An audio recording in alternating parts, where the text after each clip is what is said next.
Hey y'all, welcome back to another episode of Reclaiming Your Life. It's your girl Kimarra. I am excited about today, but before we get started, I wanted to share with you all that we have the Get Out of Jail Sis Women's Conference that is going down December 2nd at the Westin Tampa Waterside. If you have not gotten your ticket, I will highly suggest you do so before early birds end October the 20th. I'm excited to be with these phenomenal ladies that we have to join us. And if you purchase a VIP ticket, you will actually be able to spend intimate quality time with the speakers before the conference. So VIP is taking place on Friday, December 1st. And this will be our sip and talk. We had our sip and talk in 2019, and then it kind of went away because of pandemic, and then I relocated to Florida and did not have the opportunity to really do the sip and talk in person. If you are a part of the Facebook group, the Reclaiming Your Life Facebook group, we did have our sip and talks on a monthly basis, and I do plan on bringing that back. So if you are not a part of the Facebook group, I would suggest that you join because the Sip and Talks is really an intimate space for women to come together to just get some guidance on any situation that they may be going through in their life. So that's what's going to be happening on December 1st with the speakers. So we're going to have a good time. We're going to be eating. We're going to be conversating and doing all the things that girls do, right? This is a space where you really just leave your title at the door, whether it's a virtual, where if you're attending virtual or in person, but we're leaving the titles at the door.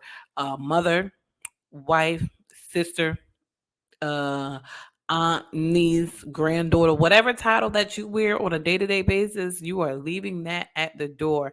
So if you haven't gotten your tickets, go ahead, get your tickets. You can visit the website, reclaimingyourlifellc.com, or you can also find us on Eventbrite by just typing in Get Out of Jail Sis to secure your ticket. All right, so that's all I have for the church announcement. So I'm going to get right into um, the topic or the message for today.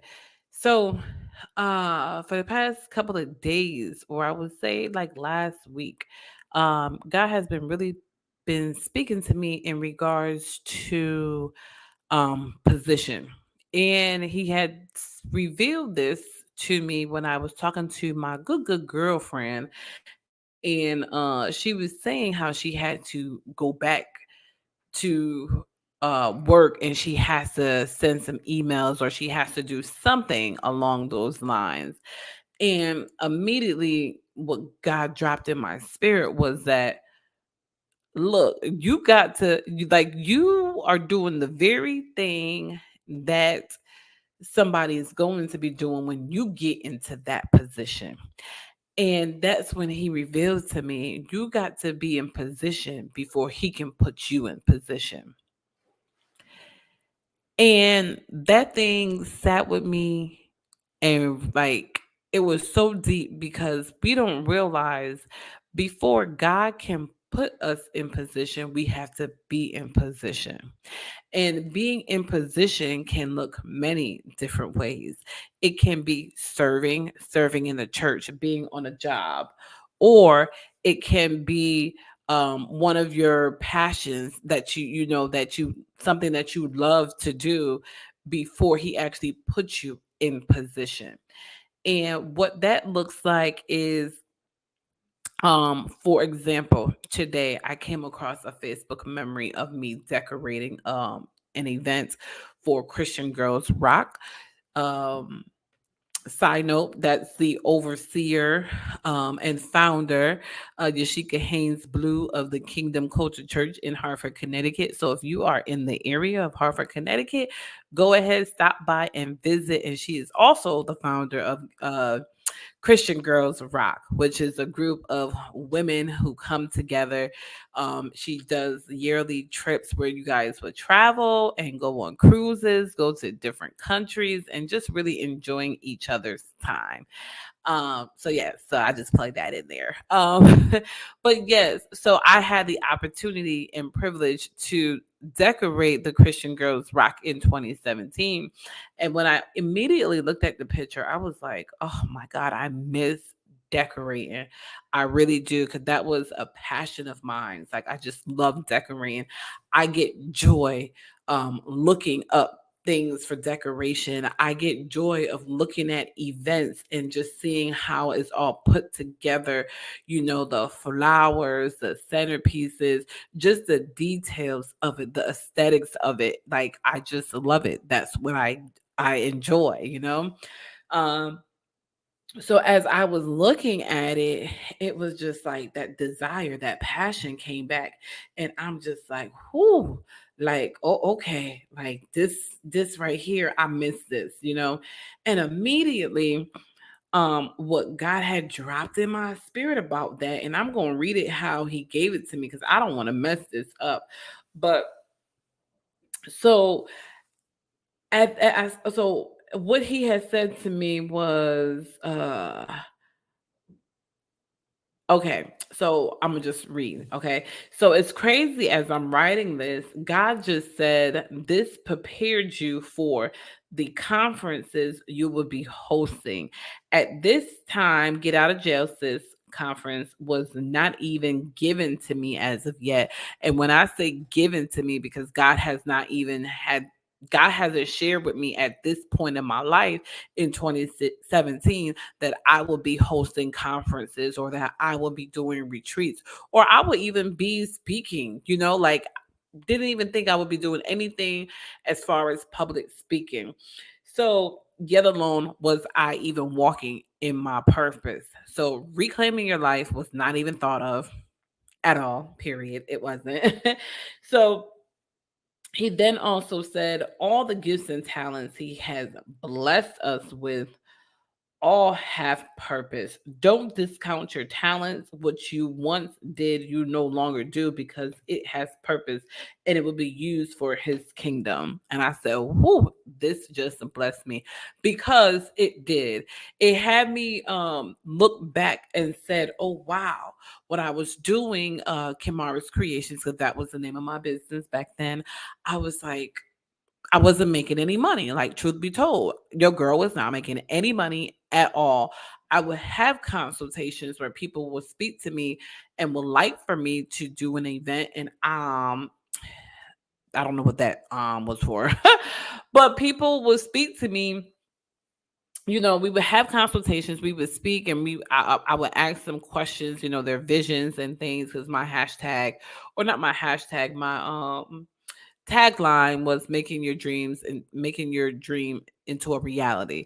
So the things that we would discuss on this consultation call, I would either not hear back from them or I would then see that they end up going with somebody else in the area and that costs twice, three times more than what I was charging them, but then took the ideas that we discussed, and they would go ahead and go with that person.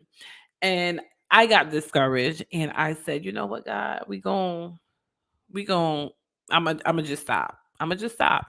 And I kind of put my hat up with that. Before we moved to come to Florida, I still had some things and I gave it all away because I was just done. But looking at the picture today in the memory, it brought back so much. And, he spoke so much to me regarding that. And that's again when he reminded me to say, you had to be in position before I can put you in position. And I was like, wow, okay, God, that was deep. So what I was doing was not in vain. Because even now with the conference, like I said, I took it out of my mind that I'm not doing decorating. That wasn't even a thought. I'm over here looking for someone to decorate when I in fact can decorate myself. So God was preparing me. He had me in position while I'm doing baby showers, while I'm doing birthday parties, while I'm doing events, and not even realizing that it was going to be used for his kingdom. And I'm saying this because some of you may have had some desires and passions of things that you enjoy, that you're good at, but you probably didn't see no fruit. You didn't see anything coming from it. So you put it to the back burner or you just threw it out completely. But God is saying that it was not in vain, that it all have purpose and it's going to have purpose for his kingdom. So whatever that thing is that you put down, whatever that thing that you laid down that you think you forgot about, it has purpose and it's going to be used for his kingdom. So don't get discouraged. Don't get discouraged because you didn't see the fruit from what you were doing. Because when the time comes for him to put you in position, that's when you're going to see the overflow. That's when you're going to see the fruits. That's when you're going to see the fruits of your labor, I should say, right? So it encouraged me because I didn't even know that I was in position before he put me in position with decorating. Didn't even know it was a part of the purpose. It was a part of the assignment.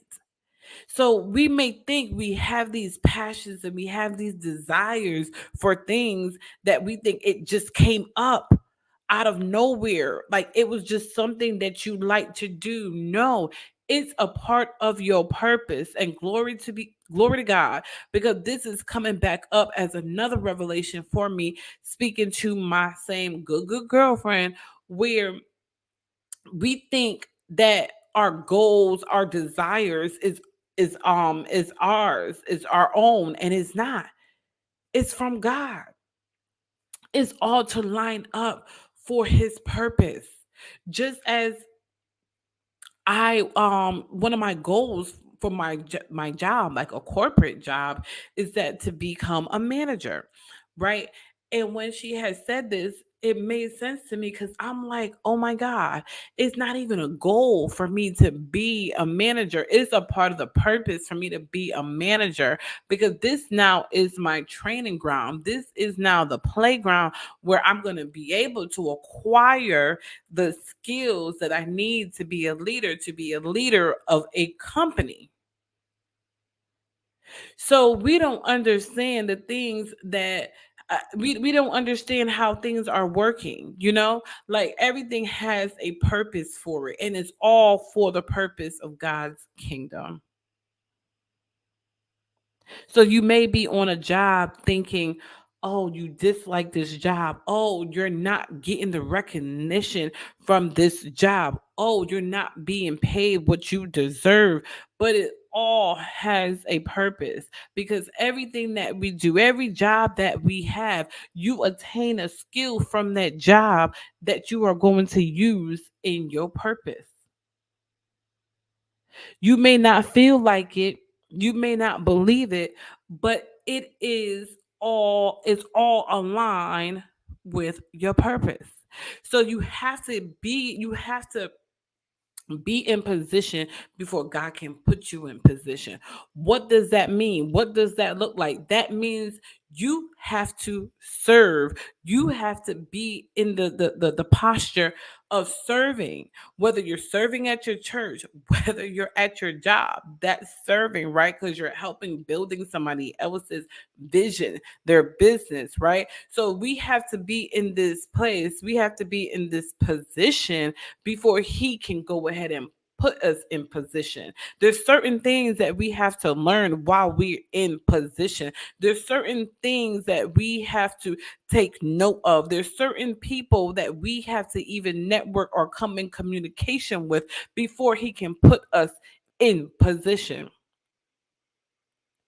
He can't put us in position prematurely, because then we wouldn't even know what to do when we're in position.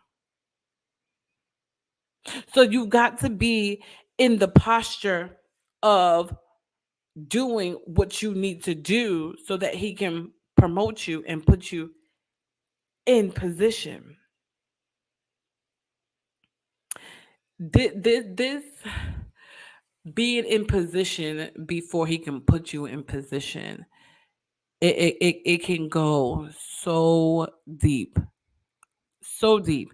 And I hope you all are paying attention and taking notes about being in position before he can put you in position. I know I'm saying it a lot, but I need y'all to hear me.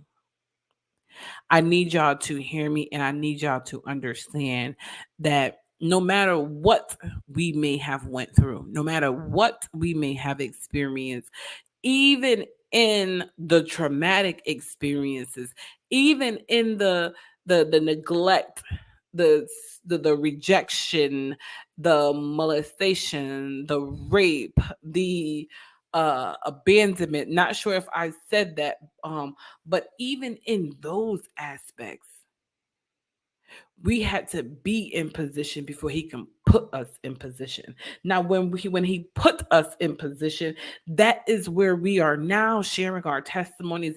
That is where now we have overcome, and now he can put us in the position of being a motivational speaker. He can put us in position where we can go ahead and help the next person to get out of whatever they need to get out of. He will put us in position to help you to get out of jail, sis. If I didn't go through what I did, he wouldn't be able to put me in position so that I can help you to get in position. So when your time comes, he can put you in position. All the things that I went through, it was not in vain. Why? Because it was all aligned in a part of my purpose. The things that I went through, I had to go through those things. I had to endure it so that I can be able to share with you all what it was like when I was in jail, when I didn't believe in myself, when I had low self esteem, when I had low confidence, when I was teased as a young child, when I was even in an abusive relationship, when I was even in relationships and I didn't love myself and I was being taken advantage of. All of these things align with my purpose for me to be able to share with you all how I got out of jail. We don't understand that we are being prisoners in our own mind based off of the trials and tribulations that we go through, based off of the traumas that we endured. We are trapped in our mind because now we have this negative connotation of people in general. You don't want to be around people. You want to be secluded. You want to be by yourself. You don't want to surround yourself with other people. So the longer that you're keeping yourself in jail is the longer that you're isolating from people. Is the longer that it's going to take you to be able for is the longer it's going to take you to allow God to put you in position. But in order for him to put you in position, you got to get out of jail, sis.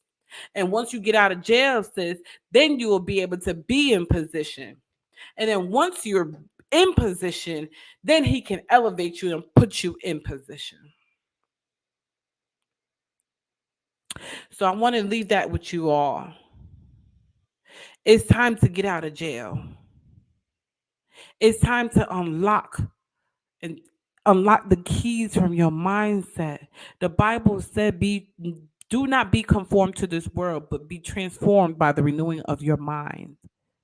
We can't get trapped and caught in this world and what it did to us and what's going on even now.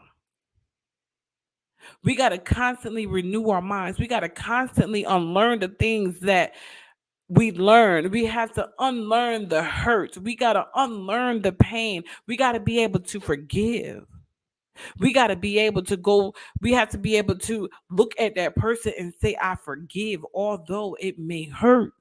But in order for you to get out of jail, sis, you got to be able to forgive so you can move forward, so that you can be able to to really reap the benefits of what God has for you.